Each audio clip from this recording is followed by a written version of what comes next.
कक्षा कितना है? मेरा नाम चंद्रदेव प्रसाद, पेशा से समाज सेवी।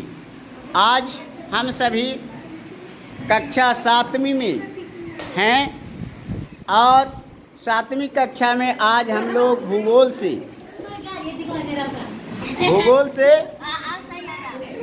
से जानेंगे पृथ्वी के बारे में। किसके बारे में? पृथ्वी के बारे में। तो बच्चे अपने लिए ताली बजाइए।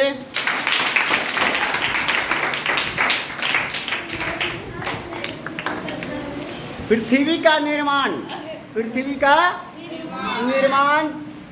4 अरब बरस पहले हुआ। कब हुआ?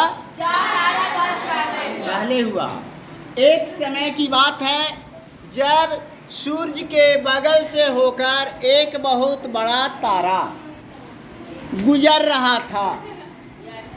का स्थान से या खा स्थान की ओर जा रहा था, तो अपनी गुरुत्वाकर्षण शक्ति से तारा सूर्य के कुछ हिस्से को अपनी ओर खींच लिया। यह खींचा हुआ हिस्सा न तो तारा में मिल सका न सूर्य में मिल सका, मगर सूर्य के गुरुत्वाकर्षण शक्ति में होने के कारण सूर्य के चारों तरफ घूमना शुरू कर दिया और कालांतर में इस घूम रहे पिंड का नाम सौर पिंड पड़ा। क्या पड़ा? सौर पिंड। और इसके 9 टुकड़े हुए, जिसको हम ग्रह कहते हैं। क्या कहते हैं? ग्रह कहते हैं। ग्रहों का अपना प्रकाश नहीं होता, ये सूर्य के प्रकाश से ही चमकते हैं। जो सूर्य के निकट हैं और बहुत सूर्य के दूर हैं। सबसे बड़ा ग्रह बृहस्पति ग्रह है। ग्रहों के भी कालांतर में टुकड़े होते गए और पृथ्वी का एक टुकड़ा, जिसका नाम हम चंद्रमा कहते हैं। क्या कहते हैं?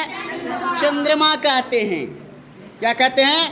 चंद्रमा। अगर हमें सही सलामत अक्षांश और देशांतर रेखाओं का ज्ञान हो, अक्षांश और देशांतर रेखाओं का ज्ञान हो, ग्लोब के माध्यम से, मानचित्र के माध्यम से पूरे दुनिया के बारे में समय को जान सकते हैं। और एक काल्पनिक रेखाएं हैं। कैसी रेखाएं हैं? काल्पनिक रेखाएं हैं और हम इसको पढ़ने के लिए विस्तार से पढ़ते हैं। जितने हम क्लास आगे जाएंगे केवल आधार यही होगा, मगर सिस्टम बढ़ते जाएगा। एमए करो, पीएचडी करो, सब यही चीज़ मिलेगा। और हम जब पृथ्वी के कटिबंध को जानेंगे। कौन कौन कटिबंध? तो जान जाओ कटिबंध का नाम उष्ण कटिबंध। कौन कटिबंध? उष्ण कटिबंध। शीतोष्ण कटिबंध। कौन कटिबंध? शीतोष्ण कटिबंध। और शीत कटिबंध। कौन कटिबंध? शीत कटिबंध। उष्ण कटिबंध 0 डिग्री लड़के 0 डिग्री से लेकर 23.5 डिग्री उत्तर और 23.5 डिग्री दक्षिण में होता है शीतोष्ण कटिबंध। कौन कटिबंध? शीतोष्ण कटिबंध। वहाँ गर्मी ज़्यादा पड़ती है। 0 डिग्री यहाँ है, मान लो कमिन से 23.5 डिग्री उत्तर और 23.5 डिग्री दक्षिण उष्ण कटिबंध। कौन कटिबंध होगा? उष्ण कटिबंध। और 23.5 डिग्री, देखिए यहाँ 0 डिग्री से 23.5 डिग्री उत्तर और 23.5 डिग्री दक्षिण। कौन कटिबंध होगा? उष्ण कटिबंध। कौन कटिबंध? उष्ण कटिबंध। यानी गर्मी का क्षेत्र होगा। किसका क्षेत्र होगा? गर्मी। तो वहाँ के लोग क्या कंबल ओढ़ के रहेंगे? नहीं, वहाँ के खान पान वैसा होगा, रहन सहन होगा, सारी व्यवस्था वैसी होगी। और हम लोग इसके बाद 66.5 डिग्री उत्तर, कितना? 66 और 66.5 डिग्री दक्षिण। क्या होगा? ए भाग होगा शीतोष्ण कटिबंध। कौन कटिबंध? शीत भी पड़ रहा है और ठंडा गर्मी भी पड़ रहा है। शीत और शीतोष्ण कटिबंध। कौन कटिबंध? और यहाँ पर 66.5 डिग्री से 90 डिग्री, 66.5 डिग्री से 90 डिग्री शीत कटिबंध। कौन कटिबंध? शीत कटिबंध। यानी ठंडा ही ठंडा पड़ता है। क्या होता है? ठंडा ही ठंडा पड़ता है। इसलिए हम लोग वहाँ पर लड़के बर्फ का पहाड़, ग्रीनलैंड का पहाड़, ग्रीनलैंड का पहाड़ भी पाते हैं। वहाँ के लोग का खान पान रहन सहन वैसा ही होता है। तो बच्चे, हम लोग पृथ्वी के बारे में जानेंगे, पूरे ढंग से जानेंगे। ये लड़के राजनीतिक रूप से जानेंगे, प्राकृतिक रूप से जानेंगे और पूरे दुनिया के बारे में जानेंगे। हम पहले अपने आप को जानें कि हम पढ़ने आए हैं, पढ़ाई पर ध्यान दें और पढ़ लिख करके भूगोल का सही ज्ञान होगा तो हम किसी भी कंपटीशन में फेल नहीं होंगे। हम भारत के बारे में जानेंगे, भारत के बारे में। भारत भी इसी पृथ्वी पर है ना? और हम भारत के बारे में जब जानेंगे तो भारत के भी दो प्रकार के, क्या है? दो प्रकार के चौहद्दी है। एक प्राकृतिक और एक प्राकृतिक और एक राजनीतिक। प्राकृतिक चौहद्दी है और एक राजनैतिक चौहद्दी है। बोलेंगे आप सभी। भारत के उत्तर में हिमालय पर्वतमाला, दक्षिण में हिंद महासागर, पूरब में बंगाल की खाड़ी, पश्चिम में अरब सागर है। यह भारत की प्राकृतिक चौहद्दी है। और भारत की राजनीतिक चौहद्दी उत्तर में चीन, तिब्बत, नेपाल और भूटान देश है। भारत के दक्षिण में श्रीलंका देश है।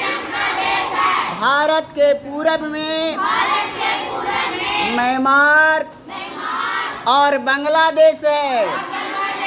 भारत के पश्चिम में पाकिस्तान, अफगानिस्तान देश है। भारत की लंबाई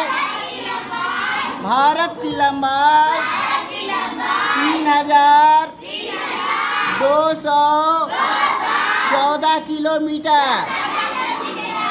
ये क्या है? लंबाई है। और भारत की चौड़ाई